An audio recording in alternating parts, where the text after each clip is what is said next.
welcome to Tough Glove Boxing. I am locked in, and let's get ready to talk about it!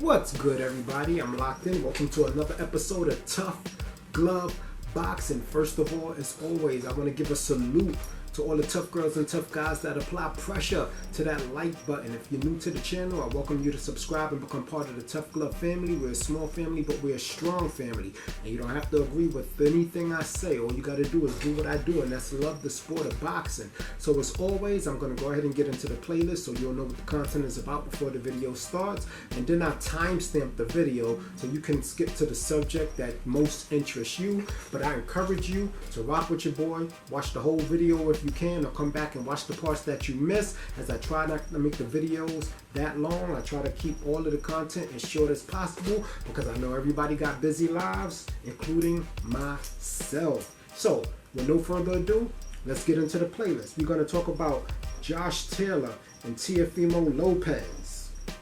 Okay, we're going to talk about I seem to have hit a nerve last time I spoke about Subriel Matias, right?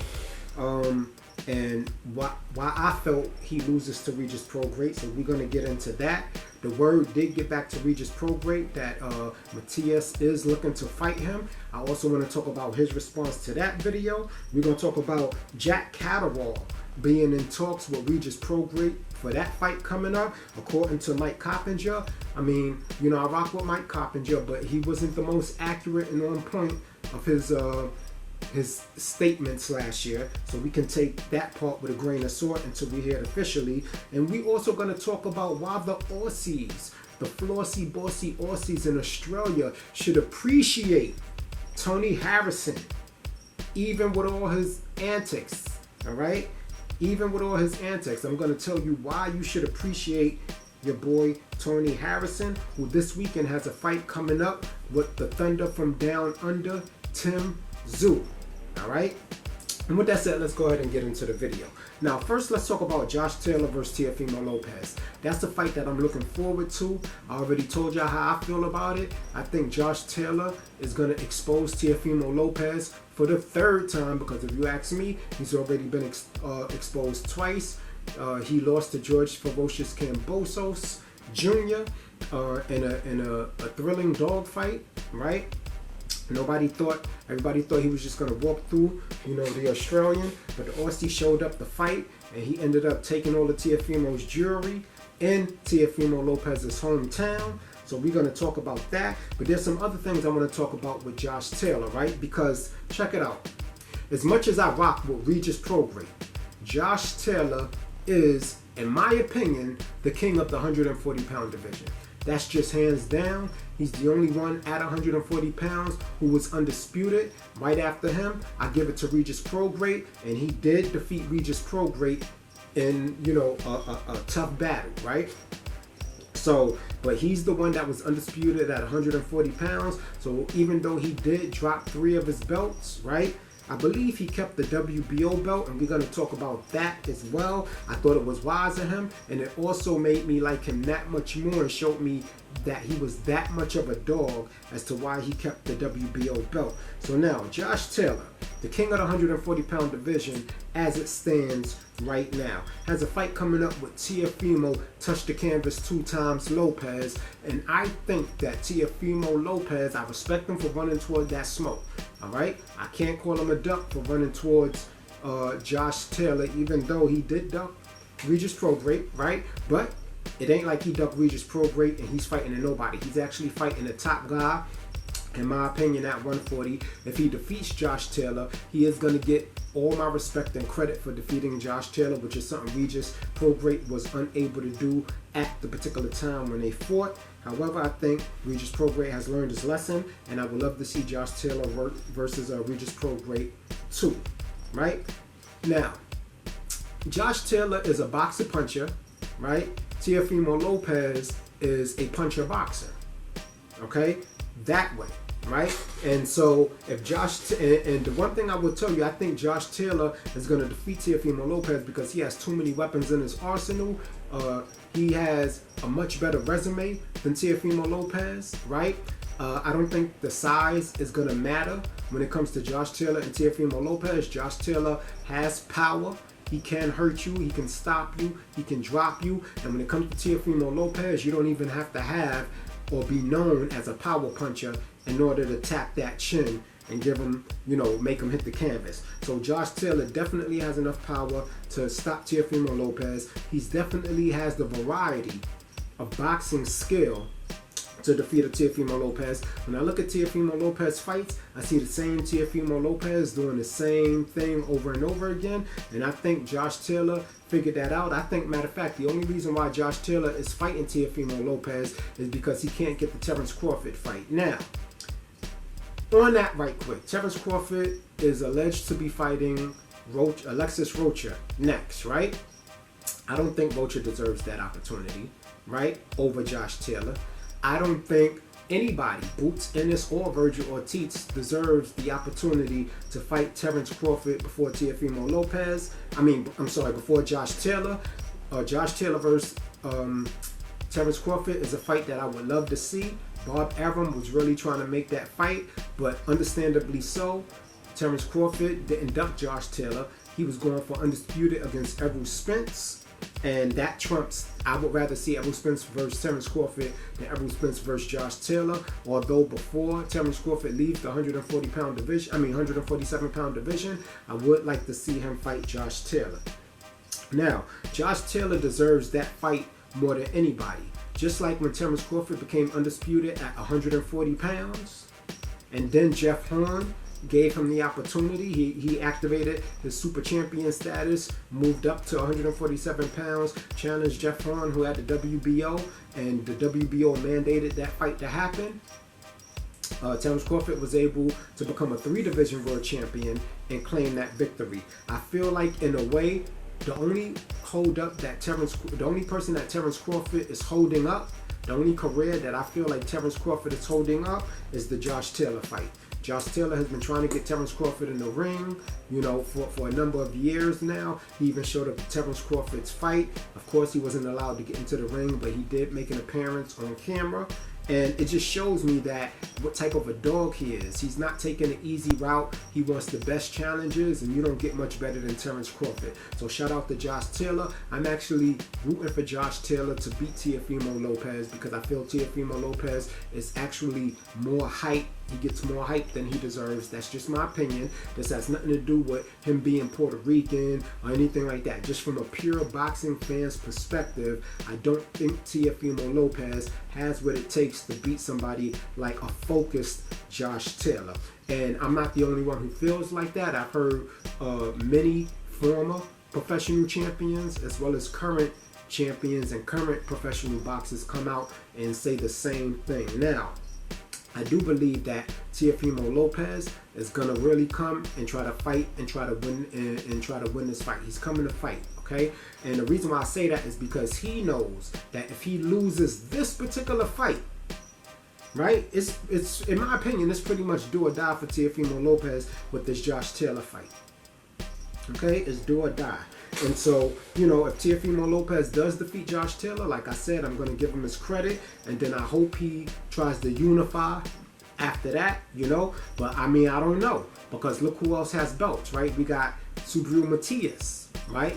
Is Teofimo Lopez ready for somebody like Subriel Matias, who's definitely going to be able to take his power and definitely has power and will stop you? And if he's getting dropped by guys like Sandor Martin and George Kambosos Jr., imagine what Subriel, I'm sorry, I'm going to just say Matias so I don't keep messing up his first name. But imagine what Matias is going to do to him if he touches that chin. Right?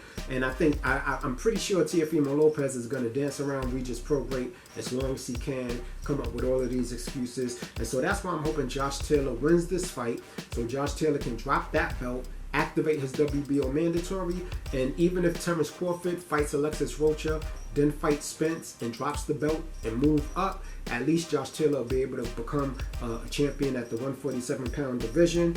And, you know, that'll be interesting because then you'll have somebody like Boots and Virgil Ortiz, you know, for him to fight. And see, you know, those are pretty good fights for him at 147, right? Although the best fight and the one that would probably bring him the most acclaim is the Terence Crawford fight. So, as far as Josh Taylor and Teofimo Lopez, I got Josh Taylor whipping Teofimo Lopez all day. And then again, I think he's truly, out of all of the mandatories and candidates outside of Spence who deserve a shot at that WBO title, the one who has earned it and earned it in the ring is Josh Taylor. And I don't think anybody can disagree with that. So that's how I feel about that. Okay? Now, let's talk about Matias versus Prograis. Now that fight is not happening, right? It's not even close to happening, although I would love to see that fight. And I'm sure a lot of you feel the same way, especially after Matias' performance against Ponce on his last outing. It was a straight up rock'em sock'em dog fight. Of course, Matias had the power edge and he outdogged Ponce, who came out firing on all cylinders. But Matias, he was able to withstand the storm, and he even had Ponce's corner quit. The famous words, like I said, no mas was heard coming from Ponce's corner. And Ponce's a dog, all right? He ain't nothing to sneeze at. He can box, he can fight. I think his game plan for that fight with Matias was 100% all wrong. You don't fight Matias at his fight. I don't care if you're Regis Prograis. I don't care if you're Josh Taylor. I don't care who you are. You do not fight Matias in a phone booth. And that's the mistake that Ponce made. However, from what Mike Coppins just said on Max on Boxing, right, with Max Kellerman, he said that it's been heard that Jack Catterall is in talks with Regis Prograis. Now, we can't forget about Catterall, right? I said Josh Taylor is the king at 140 pounds, but let's not forget, some would argue that Catterall beat Josh Taylor. And I'm one of them people who feel that they robbed Catterall. I feel like they robbed him in that fight, and I think that needs to be a rematch. But Josh Taylor said he was having problems making a weight, and so if he was going to fight Catterall again, it would have to be at 147, which is understandably so. But see, the question I have then is, will Josh Taylor be able to make the weight comfortably enough to be his full self and fully healthy for Teofimo Lopez? Because you don't want to fight Teofimo Lopez unhealthy. I know I give him a lot of slack, but at the end of the day, Teofimo Lopez has that power. He has stopping power, and you know, if you're not coming in at 100%, Teofimo Lopez can and will dominate you. And he's fully confident going into this Josh Taylor fight. I don't think it's a money grab. It might be a money grab, but if it is a money grab, I think he miscalculated, because I think this is an uphill battle for Teofimo Lopez based on what I've seen in his recent performances. And Josh Taylor didn't look so hot out on his last performance, so that might have given Teofimo Lopez even that much more confidence. But let's not forget who Josh Taylor is. Every boxer, right? Every boxer has an off day in the office, and that's just what it is. Catterall probably exposed Josh Taylor a little bit, but we're going to find out if it was a fluke or if it was real. And Jack Catterall, Josh Taylor too, if that rematch ever happens. Y'all get in the comment section, let me know. I already know the Puerto Ricans. Shout out to y'all. Like I said, I'm from the Bronx, New York. This ain't a thing about Puerto Rican and black and none of that, right? Because people was in my comment section saying the only reason why I'm saying that is because Regis Prograis is black and Matias is Puerto Rican. It has nothing to do with that. I'm from the Bronx. To me, it's the same thing. With that said, get in the comment section. Let me know who you feel wins, Jack Catterall or Regis Prograis. I got Regis Prograis winning that fight pretty comfortably. But I'm not going to sleep on Jack Catterall. We all did that when he fought Josh Taylor, and we saw the outcome of that. So I don't want to take nothing away from Jack Catterall. He's the wild card in that whole situation. You understand? I don't know if it was because Josh Taylor was having an off night or Jack Catterall was just too much for him to deal with. But I think Catterall versus Regis is a great fight. And Jack Catterall actually does, being that I feel like he was robbed against Josh Taylor, he deserves another shot at a title. And that's just what that is. So shout out to Regis Prograis. Also, if Matias really want that Prograis smoke, his team, they just got to set it up. Send Regis Prograis the contract with some decent money, because Regis is a champion. Also, he's been a champ. He has the bigger name. He has the better resume. He has more knockouts. He has more fights. So even though Matias is looking like the Terminator right now, one could argue he's looking like the Terminator against fighters that he should look like the Terminator against. And like Regis Prograis said, there's levels to this thing. I was watching an interview that Regis Prograis just did, and they asked him about Matias and said that Matias called him out and is looking to fight. And like Regis said, everybody's going to call him out. Every time he wake up, somebody else is calling him out. But he'll fight anybody if the money is right. So if y'all really want to get in that ring, if Matias really want that smoke, pay that man what he want, and he'll be glad to whoop on your ass. Right? Now, am I counting Matias out? No. You can never count out a fighter that got hands as heavy as Matias. But let's not act like Matias does not fade in the later rounds. And the question is, if Regis Prograis survives past the 6th and 7th round, is Matias going to be able to have enough in the gas tank, right? Because we all know his power is probably going to carry through. But is he going to have enough in the gas tank to deal with a dog like Regis Prograis? Because Regis Prograis is going to be on go from round 1 to round 12. And we all know he does not fade. Get in the comment section. Let me know how you feel about that. Do you agree with me? Do you disagree with me? Who do you think wins that fight? Why do you think they win that fight? And yeah, let's move on to the next one. Now, let's talk about my Flossy Bossy Aussies over in Australia. We got a great fight coming up. I'm going to give my prediction as to who I think wins that fight. I got Toni Harrison winning by unanimous decision. If there is a knockout that happens, I can't even count Toni Harrison out on that, because a lot of people seeming to forgetting that, yeah, Toni Harrison is a boxer, right? He has amazing boxing skills, but Toni Harrison has real power as well. And although Terrell Gaethje had power enough to drop Tszyu in their fight, right? He didn't land enough consistent power punches, and he also had a hard time evading and dealing with Tszyu's power. So what happens when Tszyu gets in the ring with somebody who he's not going to be able to cut off the ring again, what's going to happen when he can't pin Toni Harrison to the ropes and just rock him, sock him? What's going to happen when Toni Harrison starts circling off the ropes, sticking that jab in his face, you understand, tearing that body up? What's going to happen? And then also, is Toni Harrison going to be able to last? Is he going to have the stamina? Is he going to have the condition to carry that weight the full fight? Because one thing I'm going to tell you about Tszyu is if you don't discourage him, he's going to come like a choo-choo train, full steam ahead for the entire fight. I have not seen in the fights that I've seen Tszyu to fade, but again, he's never been against this level of competition. Now, the reason why I said the Flossy Bossy Aussies in Australia should appreciate Toni Harrison for taking this fight, right? I got a lot of respect for Tszyu for taking this fight. Like I said in my last video, this fight is a triple win, okay? But the reason why the Flossy Bossy Aussies should appreciate Toni Harrison is because if Tszyu can pull out the victory, everybody, including in America, is going to have to give that man his respect, because the majority of the people outside of Australia don't believe that Tszyu can beat Toni Harrison. They've come out and they've made it clear.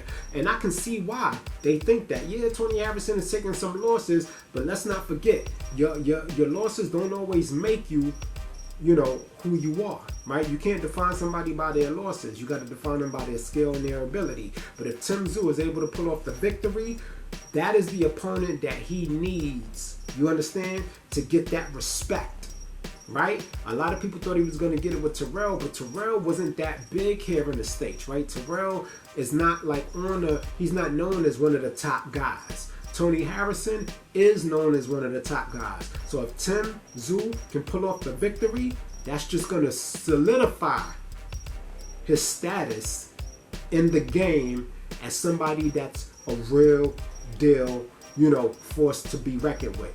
The other thing I want to say about Tszyu, shout out to him. He's showing y'all that Crocodile Dundee, you know what I'm saying, warrior spirit. And I don't mean that in a racist way, because I love Crocodile Dundee. As a matter of fact, everybody in the States loved Crocodile Dundee. My man came to the hood, you know what I mean? Even though it was a movie. But anyway, he's running towards the smoke. My man said that after he deals with Toni Harrison, he wants Jermell Charlo, and then he wants Spence. You know what I'm saying? He ain't looking for no cherry pick fights. He's looking to test himself against the best. You don't call out Errol Spence. You don't call out Jermell Charlo if you ain't about that action. So whether Tszyu is about that action or not, that's not the question here. The question is he going to rise to the occasion? And the other thing I want you to know, when he fights Jermell Charlo, that's not going to be Australia. If he fights Errol Spence, that's not going to be in Australia unless he defeats Jermell Charlo. Then the Errol Spence fight might happen in Australia if Errol Spence doesn't give him the Terence Crawford treatment. And to be honest, I have to stop saying that because I don't really feel deep in my heart that it was Errol Spence that didn't want the Terence Crawford smoke. I just think it was the promotional team behind Errol Spence that didn't want that Terence Crawford smoke. Because allegedly, Terence Crawford and Errol Spence have been on the phone talking back and forth. They've agreed to some things. Terence Crawford allegedly sent the term paper or a term sheet over to, you know, Errol Spence side in them for them to review and agree to everything. And if that's the case, you know, Alexis Rocha is going to be a good tune-up for him. I can't call Keith Thurman a tune-up. I'm not ready to do that yet. But Spence is going to fight Keith Thurman. You understand? And if they're both successful, hopefully we can get that fight at the end of the year. Now, I know a lot of people gave up on that fight. I made it clear I'm not one of them people, but I'm not going to go into too much detail talking about that until something official is brought out, until something official is announced. So with that said, that's pretty much my video for the day. I hope you enjoyed the content. Don't get in your feelings about anything I said. Instead, get in the comment section. Let me know why you disagree with what I said. Let me know why you agree with what I said. And make it make sense. Don't just do like some people did in my comments. Say, oh, Matias is going to knock out Prograis. Puerto Rico, yeah, okay, yeah, I get that. You know, I'm a Yankees fan, right? Most of the people that play on the Yankees ain't even from the Bronx, if any of them. You understand what I'm saying? So, you know, I get representing your team that represents your hometown, but you got to come with some real boxing talk. You got to tell me why you think Regis Prograis can't stand up to Matias, because I already told you in my last video, not my last video, but the video I did when Matias beat Ponce, I already gave you specific reasons as to why I think Regis Prograis wins that fight. Okay? So just show the respect and do the same thing. With that said, I'm locked in. This was another episode of Tough Glove Boxing. I hope it wasn't too long. Get in the comment section. Let me know how you feel. Hit that subscribe button if you want to come back later and say, aha, I told you, or talk your crap. Or even if you just want to support the channel and become part of the Tough Glove family. Locked in, Tough Glove Boxing. I'm out. You ain't got to go home, but you got to get the hell up out of here.